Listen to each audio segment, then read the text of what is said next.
남북한 동포, 교포, 그리고 해외 남북한 근로자 여러분, 안녕하십니까? 대동강 포커스 시간입니다. 한반도의 시각으로 우크라이나 전쟁을 보는 시간, 지난 2시간은 좀 복잡했을 것 같고요. 오늘은 전쟁이 왜 일어났는지 좀 더 쉽게 말씀을 드릴게요. 자, 러시아와 지난 2시간을 통해서 우크라이나가 아주 복잡하게 얽혀 있다는 거, 키예프 시작해 폴란드가 지배해, 몽고가 지배해, 러시아가 지배해, 우크라이나 독립전쟁이 일어나, 소련을 편입돼. 이러면 얼마나 복잡하게 얽혀 있겠습니까? 자, 여러분, 이 지도 한번 보세요. 왼쪽 지도 보시면 가운데에 푸른 색깔로 쭉 길게 위에서 아래로까지, 아래가 흑해예요. 왼쪽은 흑해고, 오른쪽 위에 있는 조그만 데는 아조프해입니다. 우크라이나를 보니까 어떻게 돼 있어요? 강이 드니프르 강이 좌우로 나누고 있네요. 좌우로 나누고 있어요. 지역적으로. 그러면 이쪽 왼쪽을 서우크라이나, 서부 지역, 오른쪽을 동우크라이나라고 그러는데요. 자, 생각해 보세요. 서쪽은 어디랑 가깝죠? 폴란드, 그 다음에 유럽과 가까워요. 동쪽은요? 러시아 쪽이잖아요. 러시아가 가까워요. 단순히 생각해 보세요.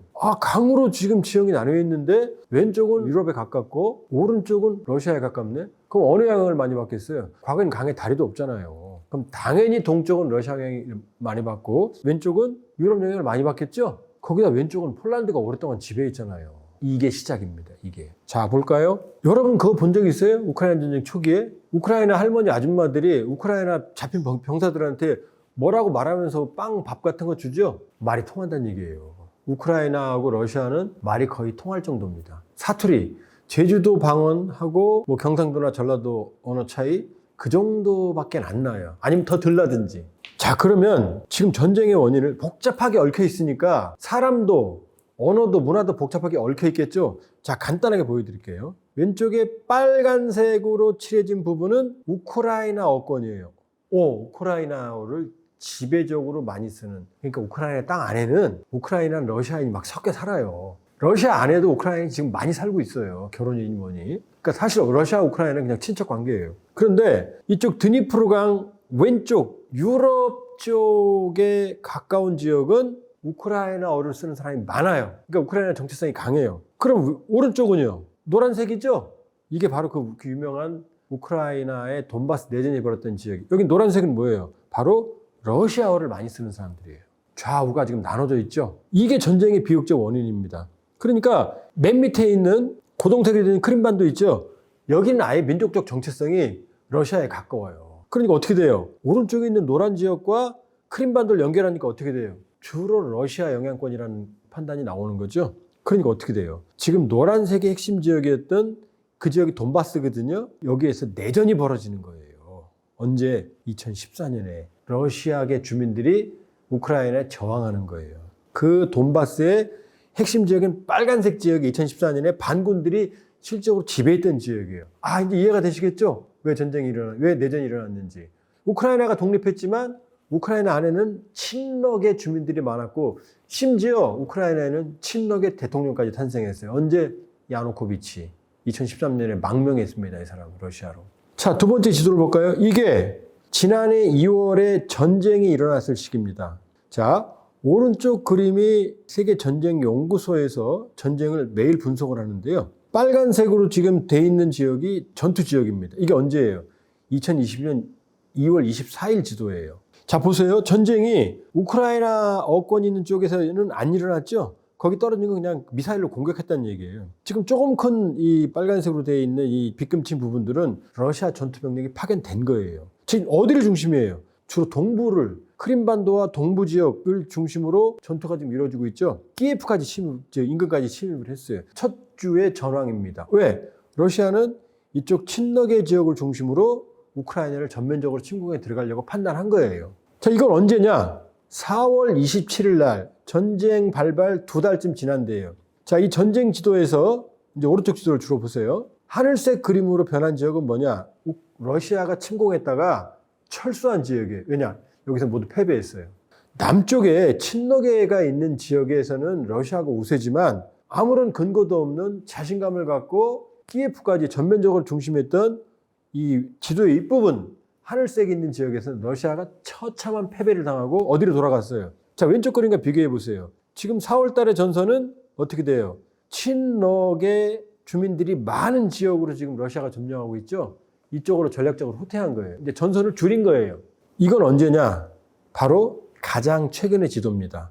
러시아가 전선을 줄였지만 이제 우크라이나가 서방의 지원을 받아서 지금 점차 영토를 회복한 지역에 지금 많이 회복했죠.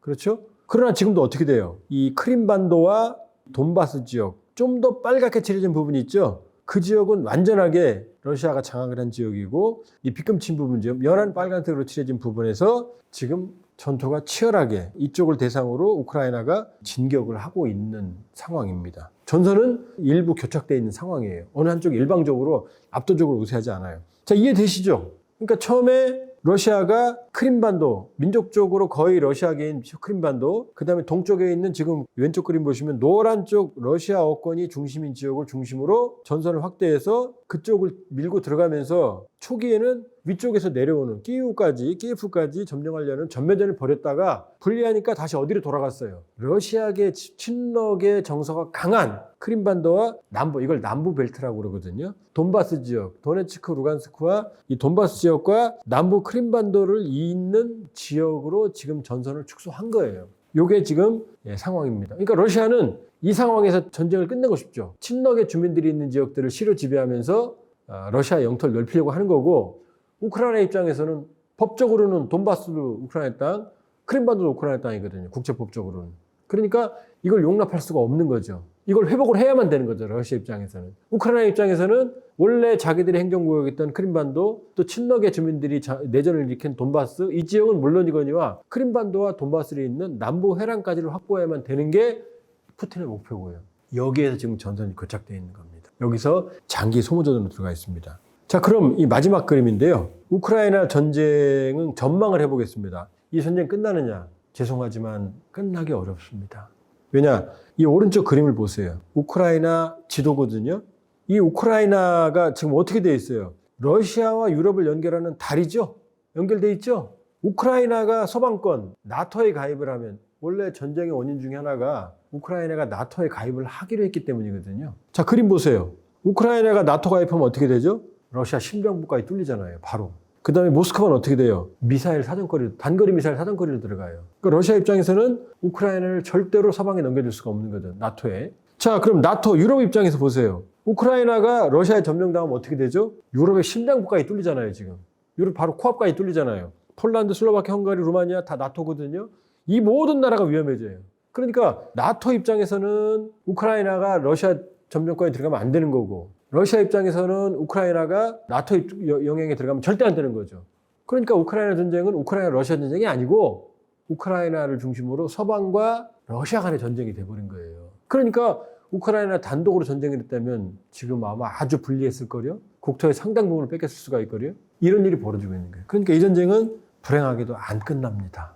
끝날 수가 없어요. 끝났으면 좋겠지만. 그러니까 종전은 어려워요. 왜? 우크라이나 영토를 다 수복해야 되는 거고, 러시아 입장에서는 크림반도, 돈바스 지역을 다 내주면 푸틴이 실각하거든요. 전쟁의 이유가 없고 정말로 정권이 붕괴될 겁니다. 그러니까 양측 다 젤렌스키 대통령, 푸틴 대통령 모두 전쟁을 끝낼 수가 없죠. 그러니까 장기 교착, 슬라브인끼리 피비린내는 희생만 커지는 상황이 갈 수밖에 없는 거죠. 그러니까 전선은 교착돼 있고 어느 한쪽이 이길 수가 없어요. 만약 러시아가 진다 그러면 푸틴은 핵무기 쓸지도 모르죠. 우크라이나가 진다? 그러면은 서방권이 무제한 무기를 공급하겠죠. 첨단 무기까지. 장기 소모전 아니면 휴전으로 갈 수밖에 없어요. 한국전도 그랬죠. 한쪽이 못 이겼죠. 장기 소모전이냐 휴전이냐 갈림길에 있고요. 평화협정, 전쟁을 끝나는 평화협정은 합의하기가 어렵기 때문에 아주 어려울 거예요. 자, 양측 피로감이 지금 누적되고 있어요. 양측 다 지금 고갈되고 있어요. 러시아는 북한에게까지 손을 내밀고 있고, 서방도 우크라이나 전쟁에서 이제 우리가 더 이상 지원하기 힘든 거 아니냐는 이런 피로감이 누적되고 있거든요. 그러니까 명분이 확보될 경우에는 양측이 휴전 협상이 개시될 가능성이 높습니다. 비극적인 전쟁이죠. 슬라브인끼리 피를 뿌리고 전쟁은 해결되지도 않고 원인도 해결되지도 않고 그냥 임시적인 휴전. 우리도 1953년 휴전에서 지금까지 70년 왔죠. 이 가능성이 높은 전쟁, 이 전쟁이 우크라이나 전쟁, 비극적인 전쟁입니다. 먼 전쟁, 가까운 전쟁, 나쁜 전쟁, 복잡한 전쟁, 우크라이나 전쟁, 지도를 보는 우크라이나 전쟁. 오늘은 전쟁의 원인, 러시아가 왜 오판을 했는지, 동부에 있는 러시아, 친러시아 벨트를 중심으로 손쉽게 우크라이나 정권을 붕괴시킬 수 있다는 그런 전략적 오판을 한 게 푸틴이었거든요. 이 부분을 알아봤습니다. 예, 마치겠고요. 좋아요, 구독, 알람까지 부탁드립니다. 고맙습니다.